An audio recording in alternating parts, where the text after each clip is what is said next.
my God, it's a lizard. It's a baby crocodile.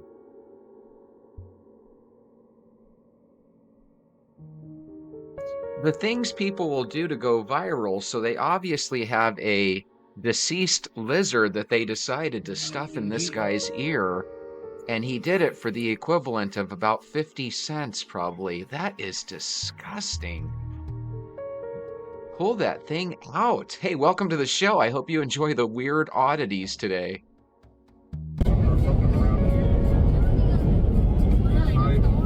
What is that? It looks like it's supposed to look like a star, but it doesn't. I'll have to get it closer. I just... Oh, it morphed. What was that? I've seen that. What is happening? It is a circle. It's a circle and like an opening. What the heck? That was huge. Dude. Did you please tell me you got that on camera? Yes. Did you see the Do you circle? see that? Yes. Do you see that thing shooting across? What is What going on? That was kind of crazy. That is huge. Did you get it on film? All right, nerds, deep inside the Vintage Emporium warehouse in Newburgh, New York, among all of the vendors, among everything that you see, I came across this one piece throughout the thousands here that I could not believe, and this is it. It's this diorama. Let's take a closer look at it. We've got a wheelchair, the main character in the center, a man in a bed, and then a commode on the right. There's windows. It's very clearly medical related. Look closer. Someone in the waiting room. There's a Time magazine, the cabinet in the back, the medications, the syringe in this main character's hands. What is going on here? Pause and take a second to think about what you're seeing. All right, so real quick, guy with a syringe. There's a gentleman in the bed. There's a guy in the waiting room. What do you guys think this is? A $275 Dr. Kevorkian display. What the? Oh, for those of you that don't know, Dr. Kevorkian was known as, what did they call him? Dr. Death. He helped people unalive themselves at the end of their lives. You know, it's weird when you talk about Dr. Kevorkian, we look at him in a dark way, but some people saw him as their way out of misery. If you're a fan of Dr. Kevorkian, maybe let us know down below. I don't know if he has fans, but maybe you sympathize with his cause. Awesome. Weirdest thing I've ever seen on a road. The weirdest thing I've ever seen on a road. What the hell? Stop. What the hell? Oh, wow. What the hell? What the hell? A hole the size of my foot. What the hell? On a bridge over the Vol River. So obviously when it rains, that bridge probably doesn't have very good irrigation other than the holes drilled into it that lead down into the river. Okay, so this one.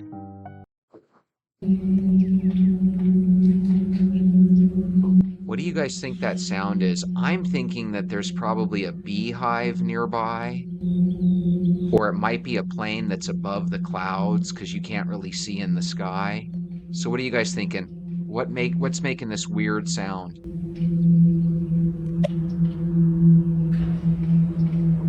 I know what that weird sound is, Jesse. That's your voice. Ha ha ha ha. Weirdest thing in the sky over Thermal, California today, Saturday, January the 11th, 2025. It's like, that is the weirdest thing. Oh my God, it's a sperm. It's a sperm. What? Can you keep trying? It looks like an alien. I'm guessing that's a kite. What are you guys thinking? That's a kite of some sort. Weirdest SH you ever heard, episode 2.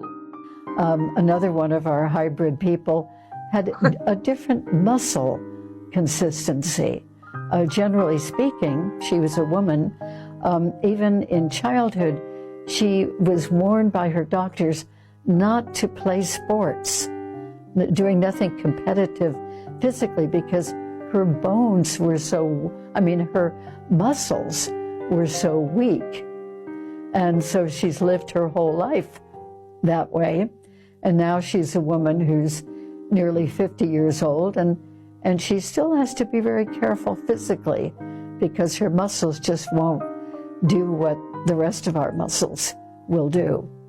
Okay. So these are indications, too, that some of these people, these hybrids, really have differences from us. They also have skills that many of us don't have. They can type like 300 words a minute. Really impressive. Creepiest thing I've ever heard. Hey, Eliza, What? do you remember the day you were born? No, but I remember when the earth would open and I crawled out of hell.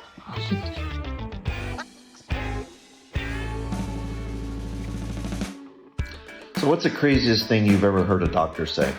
I'll go first. So my then girlfriend at the time needed a new cornea. So we went to the doctor's. It would have been sometime around July or August one summer. And he said the best time to do the surgery would be on the 2nd or 3rd of January. And we asked him why then. And he told us between Christmas and New Year's, more people will pass away than any other time of the year. Oh, wow. And if he does the surgery any other time, he'll only have a choice of 2 or 3 eyeballs to choose from. If he waits till the 2nd or 3rd of January, he'll have about 25 or 30 eyeballs to choose from in order to get perfect fit for her for the cornea transplant. God, sometimes those transplants are a little freaky if you think about that. Have you guys ever seen that one video where the parents go to visit somebody and they get to that guy and they end up putting their head up against his chest because apparently their son that passed away gave his heart to this man? Oh my God, just creepy. Could you imagine looking into somebody's eyes and you're seeing the cornea of, a friend or somebody? Oh, eek. Oh, it's a beautiful thing though. Y'all, I real life think like I have lived like several lifetimes. I feel like in a past life I was a shooter. Like a real life bop, bop, bop, bop, bop shooter, Clearly, in this lifetime I ain't been shit like that, I ain't been nothing close, But I'm telling you, I feel it. I feel it. Once upon a time, I was out here sniping motherfucker. I feel it. She's deflecting. I think she just took out an MFer somewhere. Hey guys, so today's meditation, I decided I was going to attempt to go back to the life before this one. Okay. Because I'm just trying different things to see what I can do. Right? So I set my intention to go back to my previous life, the one right before this one. And I did the math and I figured it would have to be, I was born in 1968. So, mid 1800s. She's thinking 1800s. Okay, we'll go with it. And I know bet. that I had a past life, one of my zillions, in ancient Egypt. Really? So I set my intention to go back to my past life in ancient Egypt. And I got there. Crazy shit that I'm able to do all of a sudden. It's amazing. It is amazing. So I was the daughter of the king. I bet. The king was sick and not doing well. And I was not ready to be queen because I just didn't think I could do it. Wasn't ready to do it. Didn't think I could do it. I got another cat. Do not tip that over. And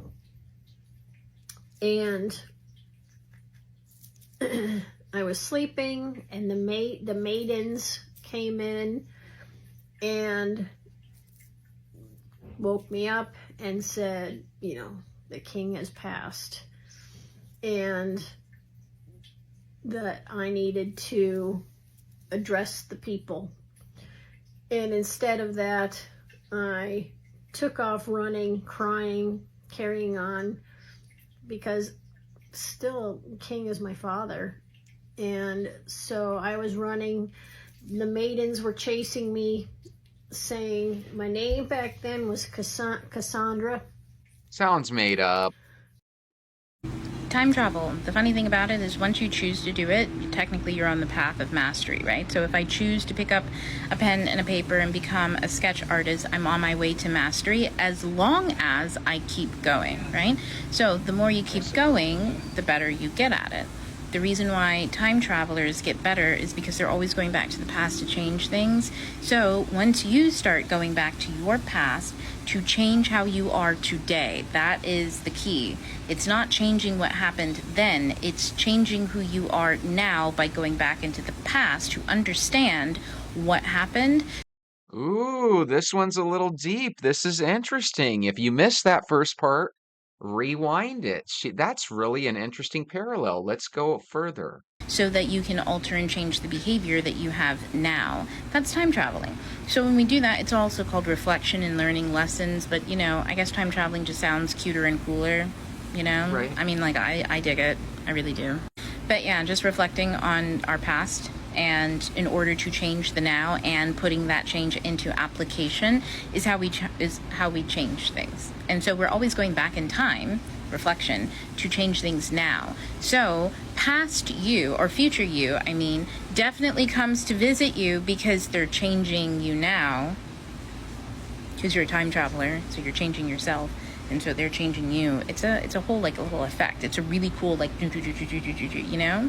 So I think that is cool. I think if you are going to reflect on the past, maybe learn from some of those mistakes by analyzing them. That way, in the now, when those pop up again, you can avoid those pitfalls. And by avoiding pitfalls and avoiding negatives, hopefully that provides a naturally brighter future for you. So I like that advice. I am astonished at what comes out during these past life readings with my clients. So the first thing I heard was traveler. So I'm asking their guides, okay, traveler, what does that mean? And then they said time traveler. So I was like, hold up. Are we in some time traveler's wife type of situation right now? Like, I'm intrigued, right? I'm into it. It's juicy. So I'm like, okay, great. Time traveler, let's get into it. Like, where does she come from?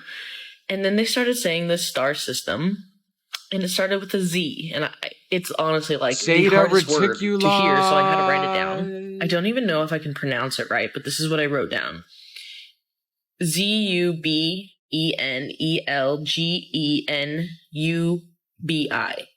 Zubenelgenubi. So naturally, when I was done with the reading, I had to Google that. And it says that it is a double star in the second brightest star in the constellation Libra, the scales. I don't know how I hear these things. I don't know what the fuck. But it gets cooler every time. She was like, so I'm an alien. And I was like, yes. That's exactly right. I don't think you guys realize how powerful you are in this little human body shell of yours.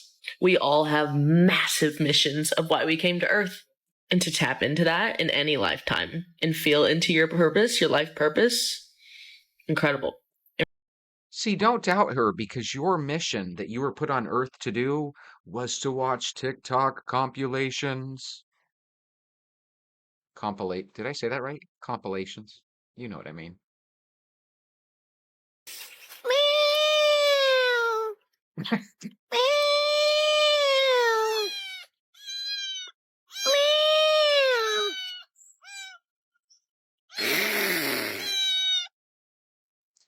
All right. So anyway, I love watching weird movies, weird videos, everything weird and odd. I used to love Twilight Zone. I'm sure you guys loved it too. And I love watching videos with y'all. So I hope you guys come back and visit me tomorrow. We'll watch more. I'll see you then.